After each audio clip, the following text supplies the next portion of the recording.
عليكم، شلونكم شباب اليوم ويانا طريقة زيادة الذهب. احد الاخوة، طبعا الطريقة مو الي، الطريقة اخذتها من شخص لكن ما شارحها بشكل واضح. شباب الطريقة طلبها مني الاخ العزيز الغالي ضياء الهماش، تحياتي لك مولاي.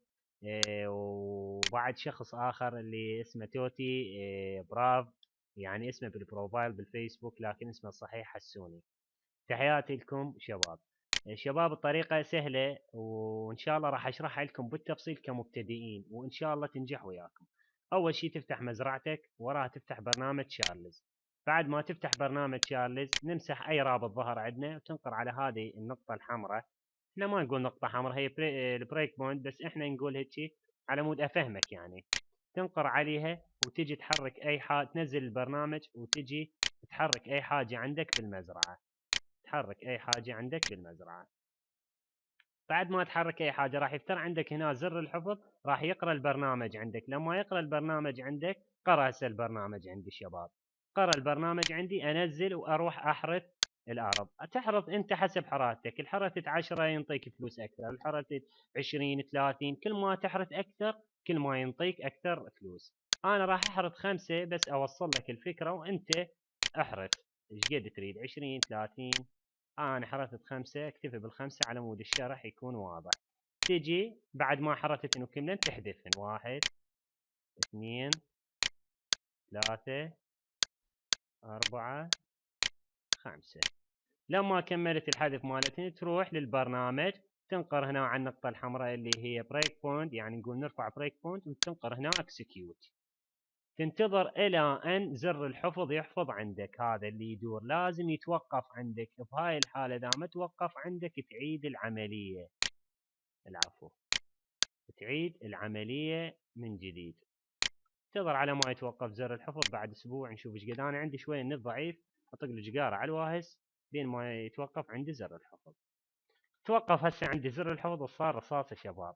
الطريقة لما توقف عندك تجي فارم المزرعة، معروف فارم المزرعة اللي هو يبدي فارم شارحة اي ار، شارحة مختصر فيسبوك، وهذا هو. تجي تنقر خيارات عليه، تنقر هنا هاي كلير اذر، هاي اللي قدامها كأنما سلتين النفايات، كلير اذر. بعدين تجي تفتح من الزائد هذا، من الزائد هذا تجي على ثاني جيت واي اللي هو تنقر هنا عليه. من راح تنقر هنا تروح بعدين على القلم، هذا اللي هو القلم، تنقر عليه. بعد ما نقرت على القلم تنزل جوا عندك هنا اي ام اف، تنقر عليها الاي ام اف، تنزل جوا على كلمة، انا شوي انجليزيتي ضعيف، على كلمة كيو يو يو، هاي ما اعرف اقراها. هذني عندك ايش قد ظهر، شوف سيدنا سيد ضياء حسوني، تجي اذا انت حرتت 20 راح يصير عندك 40 رقم هنا. انا حرتت 5 طلع عندي 9، او يطلع عندك 39. اذا 20 راح يطلع عندك 39. تجي تفتحهن واحد واحد، كلهن تغير اكوادهن، لان عندك من الصفر للتسعة يعني 10 ارقام. الكود اللي ناخذه راح هذا هو موجود، هذا هو الكود 20 199. اخذه نسخ، اني هسه اخذه نسخ. اجي هنا افتح هاي من الزائد، هذا اول واحد. نجي على الداتا نفتحها، نجي على هذا سويلز او فتش يعني الاي دي، هذا نوخر الرقم الواحد وننسخ الرقم اللي قلت لك عليه 20 199. وكذلك رقم 2 الى ان تكمل الاكواد كلها. الاي دي طبعا تلقى بيه رقم 1، لان الرقم الواحد هو كود قطعة الارض، الى ان اكمل الاكواد 40. انا ليش ما ردت احرث هواي، لان ياخذ وقت وما اريد اوقف التصوير، راح اخليه ماشي على مود يكون واضح امامك وسهل. وان شاء الله تنجح وياكم، وانتظر ردكم عليه ان شاء الله. هسه انا بس اكمل المقطع راح ارفعه على قناتي على اليوتيوب، وان شاء الله يكون عند حسن ظنكم. اهم شي ما تزعلون علي مولاي. وطبعا قلت انا ونبهت التصوير، يعني انا اخذت الفكره من شخص، بس لو ارويك او ان شاء الله راح ادز لك المقطع الثاني وشوف الصعوبه بي، لان انت يعني بما انه ما مشتغل على برنامج شارلز راح يصير صعب عليك. يعني حتى انا حاكيتك قلت ليش هاللخبطه هاي، فد لخبطه يعني وشرح بدون صوت وخالي فد نغمة او يجي واحد. طبعا تنبيه على المقاطع اللي يخلون عليها قرآن. يا اخي ما يصير، يا اخي ما يصير مقطع انا مركز بيه مو يم القرآن. يا اخي ما يصير تدخل القرآن زوي المقطع انا مو يم القرآن، ما يصير يا اخي. هو هذا دين هذا؟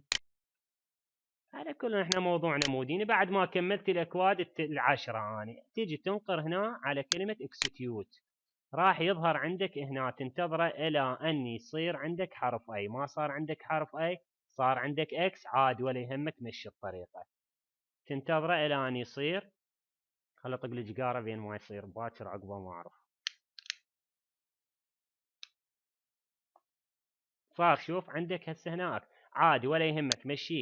انقر عليه خيارات وانطي كذلك كلير اذر. انطيت كلير اذر بعد ما عندك شيء كملت هسه تروح وراها على تلم شو اسمه. واذا تريد تحفظه شلون تحفظه على مود بعد ما تكرر هاي الطريقه. تيجي تنقر على هذا تنقر هنا نقره واحده. انتظر هنا اكتب اسمه مثلا انا راح اكتب شرح مولاي. انا مو بس هيك يعني فد اسم. هذا تجي هسه تجي هنا على الملف انت تجي تعطي ريبيت ادفانسد. ايش قد تنطي؟ انطي مليار، انطي مليون، ما يهمني، الى 100. على 100 العفو. راح يعد عندي البرنامج. شويه علقت عندي هسه قام بدا يعد عندي البرنامج. انا راح اوقف التصوير راح اخليه يعد الالف وارجع واشوف فلوسي ايش قد صارت. بس خليني انبه على فلوس. انا ترى حركت 5 قطع يعني مو اكثر. انا ما عندي فلوس بهاي مزرعه 66000. راح اوقف التصوير وان شاء الله ارجع لكم بعد ما يعد الالف ونشوف فلوسنا ايش قد. شباب رجعت لكم ان شاء الله. ومثل ما قلت لكم يعني على 66000. طبعا الطريقه صارت طويله لان شرحتها بالتفصيل للمبتدئين. هي الطريقة أقدر أختصرها أني لأن أقدر أوقف خلال ما وضعت الأكواد. أقدر أوقف الطريقة وأسويها خلال دقيقتين أو 3. هسه شباب هنا لحد هنا أكتفي أني عدل 1150. أكتفي أغلق البرنامج وأجي أرفرش المزرعة السعيدة. أرفرش المزرعة السعيدة. لأن ما تفتح المزرعة يحتاج أسبوع وأنا منشول. ننتظر.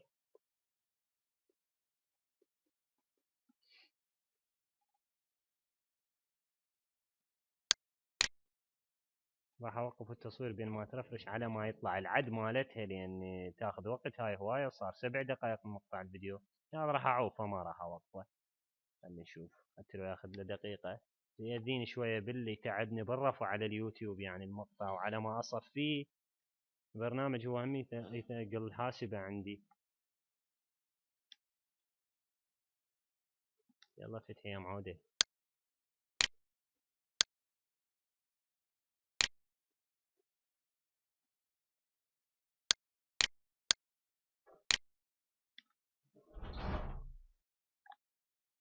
يلا صفر. دفرة كلا. يا الله قامت تفتر. واخيرا نجيبه. يلا بس ما راح تزيد فلوس. شوف شباب زاد عندي شقد مثل ما جات لاحظت قبل شوي كان يعني. وطبعا يرفع عندك المستوى. يرفع بس ما يرفع المستوى بشيء قليل يعني. هنا هسه لحد الان نجحت الطريقه. انا قلت لك حركت 5 قطع. سيدنا راح اعلمك شلون لما تحفظ الملف وترجع تضيفه شلون شغلك عليه. تيجي بس تفتح البرنامج تشارلز. اذا ما عندك التفعيل انا ما عندي يعد. احتمال عندك يعد اول ما تشغل البرنامج يعد عندك 10 ثواني. انا ما يعد عندي 10 ثواني. شوف سيد لما تجي فتح عندك البرنامج انت ما تعيد الطريقه نفسها. تجي تنقر هنا على هذا الظرف الطالع من عنده سهم اخضر. نقره واحده راح يطلع عندك الملفات اللي انت حافظها. انا شنو سميته؟ شنو شرح مولاي. هذا تنقر عليه هنا وتنقر اوبن او نقرتين يجي مباشره عندك راح ينزل هنا.